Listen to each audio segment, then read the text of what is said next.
नमस्कार, मैं हूं शायन गनौली और आप देख रहे हैं इंडिया न्यूज हरियाणा। 11 अगस्त 2025 पूरे हरियाणा के लिए एक काला दिन साबित हुआ और मैं बात कर रही हूं मनीषा मर्डर केस की। हो सकता है आप में से बहुत सारे लोग इस मामले के बारे में भूल गए हों, लेकिन इस मामले को दोबारा से याद करते हैं, क्योंकि जब भी हम इस केस के बारे में सुनते हैं, इस मामले को याद करते हैं, तो ये जरूर समझ आता है कि इंसानियत धीरे धीरे खत्म होती जा रही है। और मन में एक सवाल भी पैदा होता है कि आखिरकार मनीषा की गलती क्या थी कि उसको इतना भुगतना पड़ा, अपनी जान गंवानी पड़ी। तो इस मामले के ऊपर दोबारा से रोशनी डालते हैं और जानते हैं कि आखिर मनीषा की गलती कहाँ थी। तो इसकी शुरुआत होती है 11 अगस्त 2025 से, एक आम दिन।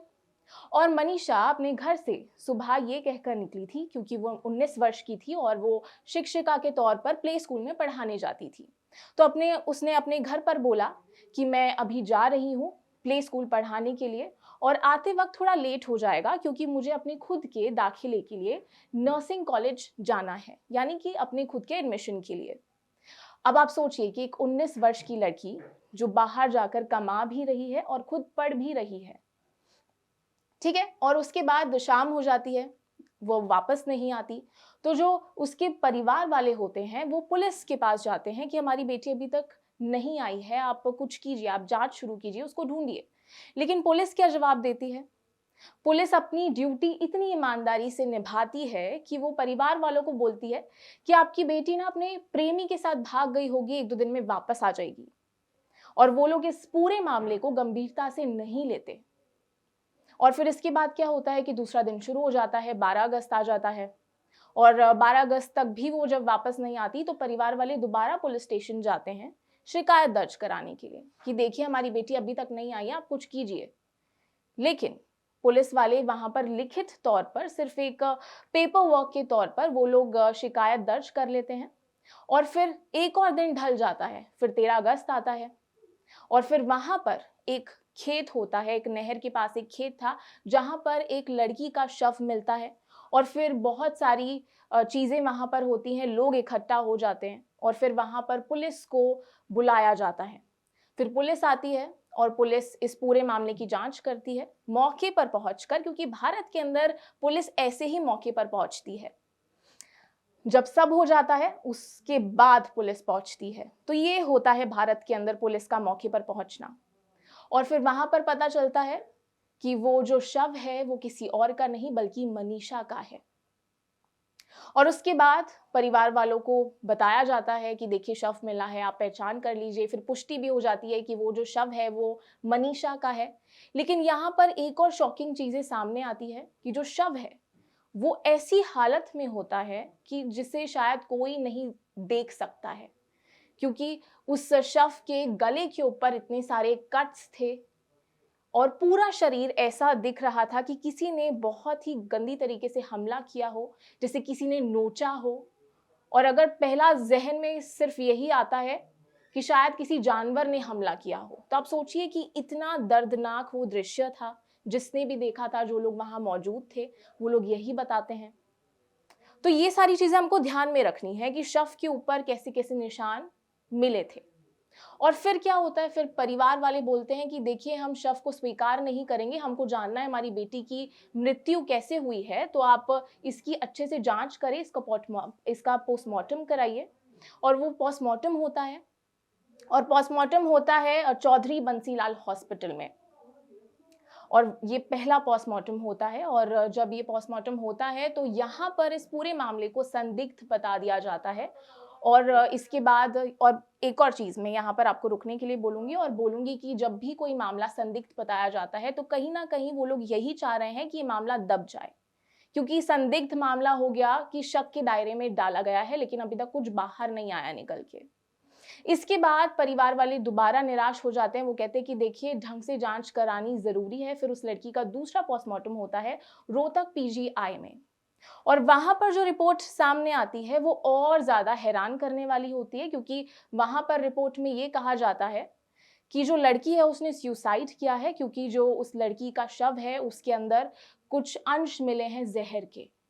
और ये सुनकर परिवार वाले नहीं बल्कि पूरा हरियाणा, पूरा जिला इतना आक्रोश में आ जाता है कि पुलिस वाले क्या कर रहे हैं, क्या जांच चल रही है, कुछ भी रिपोर्ट सामने आ रही है, क्योंकि इसका भरोसा किया ही नहीं जा सकता, क्योंकि जिस तरीके से शव के ऊपर निशान थे वो शक के दायरे में है, लेकिन इसकी जांच पुलिस क्यों नहीं कर रही, ये भी बड़ा सवाल उठ रहा था।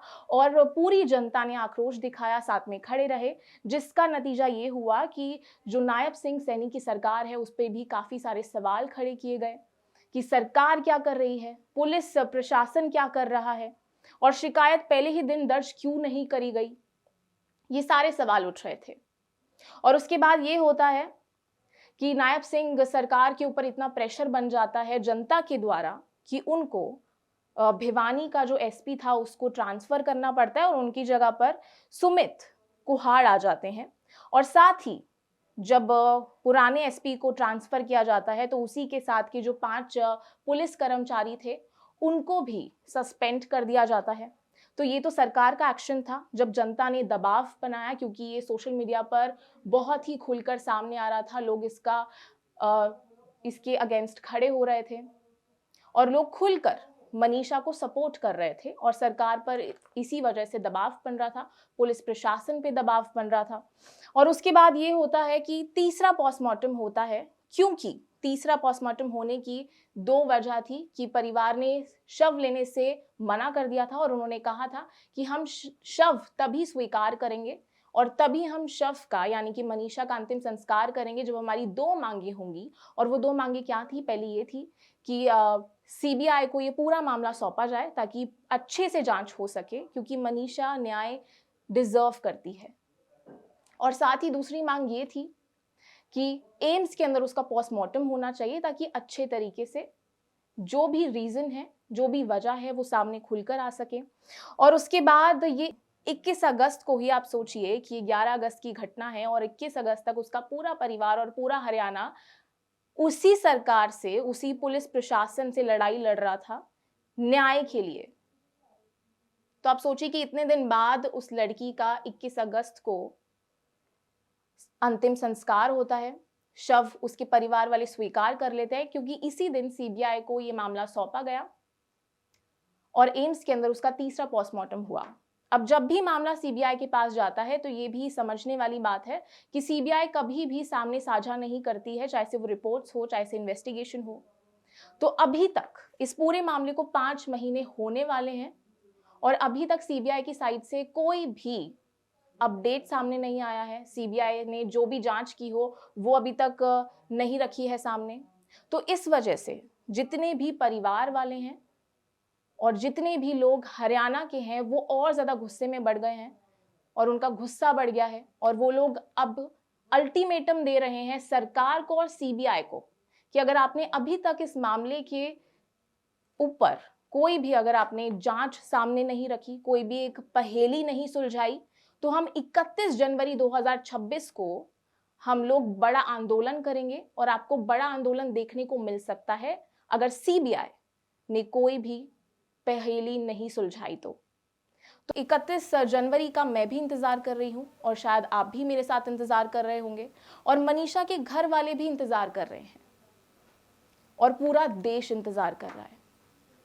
और इसके साथ में ये हुआ था कि जब ये सोशल मीडिया पर पूरा मामला फैला तो लोग साथ आए और जब ये मामला इतना ज़्यादा बढ़ गया तो सारे मोर्चे निकाले गए, बहुत सारे आंदोलन हुए, हाईवे जाम कर दिया गया था।